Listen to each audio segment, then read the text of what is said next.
नमस्कार। दोपहर समाचार में आपका स्वागत है।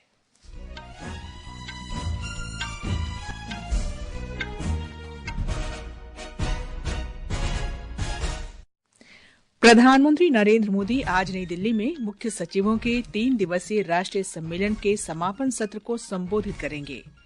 गृह मंत्री अमित शाह ने रायपुर में छत्तीसगढ़ पुलिस को राष्ट्रपति निशान अलंकरण से सम्मानित किया। माओवादियों से हथियार डालकर मुख्यधारा से जुड़ने की अपील की।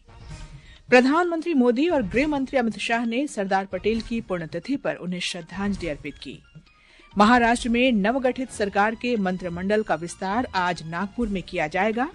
मौसम विभाग ने अगले 2 से 3 दिन के दौरान उत्तर पश्चिम और मध्य भारत में तेज शीतलहर चलने का अनुमान व्यक्त किया और ब्रिस्बेन में ऑस्ट्रेलिया ने भारत के साथ तीसरे क्रिकेट टेस्ट के दूसरे दिन का खेल समाप्त होने तक पहली पारी में 7 विकेट पर 405 रन बनाए।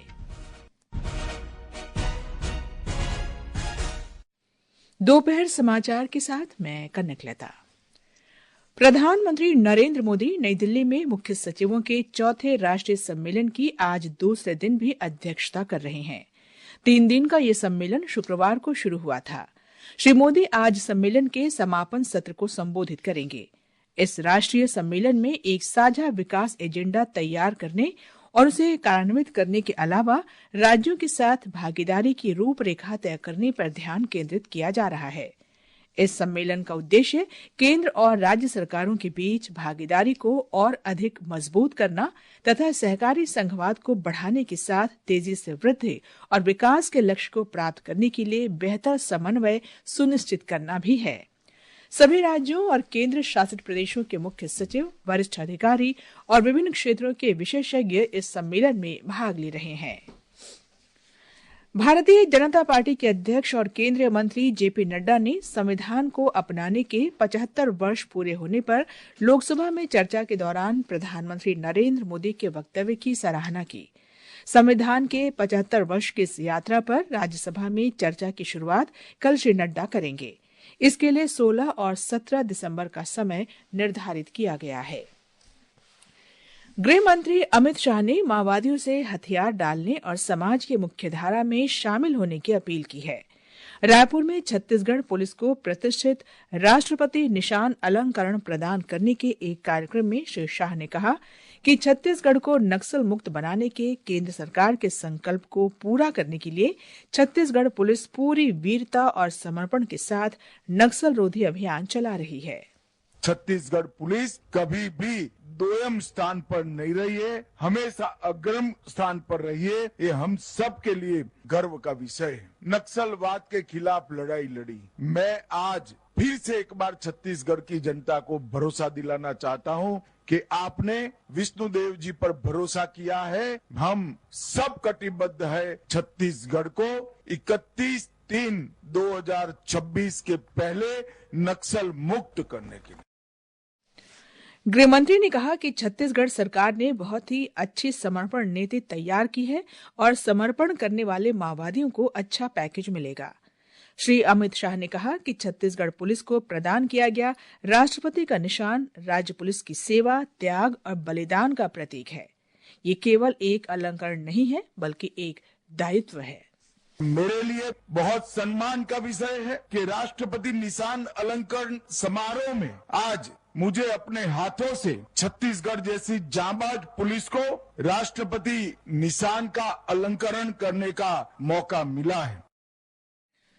छत्तीसगढ़ के मुख्यमंत्री विष्णुदेव साय, विधानसभा अध्यक्ष डॉक्टर रमन सिंह और उप मुख्यमंत्री विजय शर्मा भी कार्यक्रम में उपस्थित थे।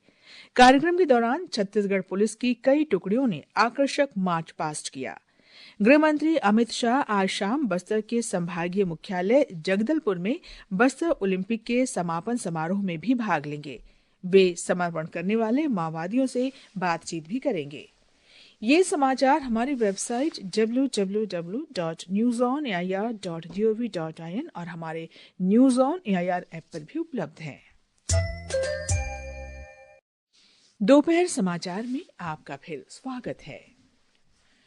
प्रधानमंत्री नरेंद्र मोदी ने लौह पुरुष सरदार वल्लभ भाई पटेल को आज उनकी पुण्यतिथि पर श्रद्धांजलि अर्पित की। सोशल मीडिया पोस्ट में प्रधानमंत्री ने कहा कि सरदार पटेल का व्यक्तित्व और उनके कार्य देश की एकता और अखंडता तथा विकसित भारत के संकल्प को हासिल करने में देशवासियों के लिए प्रेरणा के स्रोत बने रहेंगे। गृह मंत्री अमित शाह ने भी सरदार पटेल को श्रद्धांजलि अर्पित की। भारत के लौह पुरुष का स्मरण करते हुए गृह मंत्री ने उन्हें देश की एकता का प्रतीक बताया। उन्होंने कहा कि राष्ट्रीय एकता और अखंडता के प्रति उनकी वचनबद्धता ने एक भारत श्रेष्ठ भारत की मजबूत नींव रखी। गृहमंत्री ने यह भी कहा कि राष्ट्रहित को प्राथमिकता देने वाले सरदार पटेल का महान व्यक्तित्व और राष्ट्र निर्माण का उनका संकल्प देशवासियों का हमेशा मार्गदर्शन करता रहेगा। बंगलुरु में इंजीनियर अतुल सुभाष आत्महत्या मामले में वहां की पुलिस ने आज अतुल की पत्नी को गुरुग्राम से और उसकी मां तथा भाई को प्रयागराज से गिरफ्तार कर लिया। आरोपियों पर अतुल को आत्महत्या के लिए उकसाने, कथित तौर पर उनके खिलाफ दर्ज मामलों को वापस देने के लिए 3 करोड़ रुपए मांगने और बेटे से मिलने के लिए 30 लाख रुपए की मांग रखने का मामला दर्ज किया गया है। सभी आरोपियों को बंगलुरु में अदालत में पेश किया गया और न्यायिक हिरासत में भेज दिया गया। मामले में चौथे आरोपी को गिरफ्तार करने के प्रयास जारी हैं। अतुल को 9 दिसंबर को बंगलुरु के उनके अपार्टमेंट में मृत पाया गया था। उन्होंने 40 पृष्ठ का सुसाइड नोट लिखा था और वीडियो बनाई थी। इसमें अतुल ने अपनी पत्नी और उसके परिवार वालों पर उन्हें प्रताड़ित करने का आरोप लगाया था। महाराष्ट्र में नवगठित सरकार के मंत्रिमंडल का आज नागपुर में विस्तार किया जाएगा। ब्यौरा हमारे संवाददाता से। मुंबई में मुख्यमंत्री देवेंद्र फडणवीस और उप मुख्यमंत्री एकनाथ शिंदे एवं अजित पवार के शपथ ग्रहण समारोह के बाद सत्तारूढ़ महायुति सरकार का बहुप्रतीक्षित मंत्रिमंडल विस्तार आज शाम राज्य की उपराजधानी नागपुर के राजभवन परिसर में होने वाला है, जो 1 सप्ताह तक चलने वाले शीतकालीन विधानसभा सत्र के ठीक पहले होगा। राज्यपाल सीपी राधाकृष्णन नए मंत्रियों को शपथ दिलाएंगे। मुख्यमंत्री देवेंद्र फडणवीस और उप मुख्यमंत्री भी इस शपथ ग्रहण समारोह में शामिल होंगे। महाराष्ट्र विधानसभा का शीतकालीन सत्र कल से नागपुर में शुरू होगा। धनंजय वानखेड़े के साथ नम्रता फलके, आकाशवाणी समाचार, नागपुर। नई दिल्ली के मेजर ध्यानचंद स्टेडियम में एक तपेदिक जागरूकता मैत्री क्रिकेट मैच खेला जा रहा है। इसमें कई राजनीतिक दलों के सांसद भाग ले रहे हैं। इस मैच का उद्देश्य तपेदिक के प्रति जागरूकता बढ़ाना और तपेदिक मुक्त भारत को सहयोग प्रदान करना है। लोकसभा अध्यक्ष ओम बिरला क्रिकेट मैच के उद्घाटन सत्र में मुख्य अतिथि के रूप में शामिल हुए। पूर्व केंद्रीय मंत्री और हमीरपुर लोकसभा सांसद अनुराग ठाकुर लोकसभा स्पीकर 11 का नेतृत्व कर रहे हैं, जबकि केंद्रीय मंत्री किरेन रिजिजू राज्यसभा चेयरमैन 11 कप्तान हैं। इस अवसर पर लोकसभा अध्यक्ष ओम बिरला ने प्रधानमंत्री टीबी मुक्त भारत अभियान के अंतर्गत वर्ष 2025 तक तपेदिक को समाप्त करने के प्रधानमंत्री नरेंद्र मोदी के दृष्टिकोण का उल्लेख किया। इस संकल्प के साथ कि 2025 तक हमें टीबी मुक्त भारत बनाना है। इस खेल कराने का मकसद यही है कि जिस तरीके से खेल में प्रतिस्पर्धा होती है अपने अपने खेल के अंदर जीतने की, उसी तरीके की प्रतिस्पर्धा है अपने अपने संसदीय क्षेत्र को टीबी मुक्त रखने का, और ये प्रतिस्पर्धा स्वस्थ प्रतिस्पर्धा है। केंद्रीय मंत्री किरेन रिजिजू ने मीडिया से बातचीत के दौरान कहा कि मैच के माध्यम से न सिर्फ इस बीमारी के प्रति जागरूकता बढ़ेगी, बल्कि लोगों के बीच शारीरिक स्वस्थता का महत्व भी बढ़ेगा।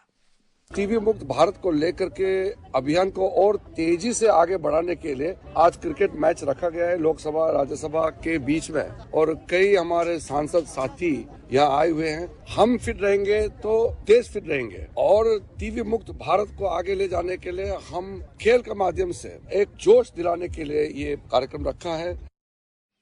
मौसम विभाग ने अगले 2 से 3 दिन के दौरान उत्तर पश्चिम और मध्य भारत में शीतलहर जारी रहने का अनुमान व्यक्त किया है। हमारे संवाददाता ने बताया है कि मध्य प्रदेश और पंजाब में आज शीतलहर जारी रह सकती है। मौसम विभाग ने आज हरियाणा, चंडीगढ़, उत्तर प्रदेश, छत्तीसगढ़, पश्चिम बंगाल के तटवर्ती क्षेत्र और उड़ीसा में शीतलहर होने की संभावना व्यक्त की है। वहीं जम्मू कश्मीर, लद्दाख, गिलगित बाल्तिस्तान और मुजफ्फराबाद में अगले 2 दिनों तक शीतलहर चलने का अनुमान है। विभाग ने अगले 2 दिनों में असम, मेघालय, नागालैंड, मणिपुर, मिजोरम और त्रिपुरा में अलग अलग क्षेत्रों में रात और सुबह के समय घना कोहरा हो सकता है। वहीं राष्ट्रीय राजधानी क्षेत्र में भी रात और सुबह के समय धुंध बनी रहने की संभावना है। विभाग ने आज अंडमान निकोबार द्वीप समूह में भारी बारिश और कल तमिलनाडु, पुदुचेरी और कराईकल में गरज के साथ तेज वर्षा का अनुमान व्यक्त किया है। भानु की रिपोर्ट के साथ समाचार कक्ष से आकर्षिता सिंह। राष्ट्रीय राजधानी दिल्ली में वायु गुणवत्ता खराब श्रेणी में बनी हुई है। दिल्ली में आज दोपहर बाद 1 बजे तक वायु गुणवत्ता सूचकांक AQI 270 दर्ज किया गया।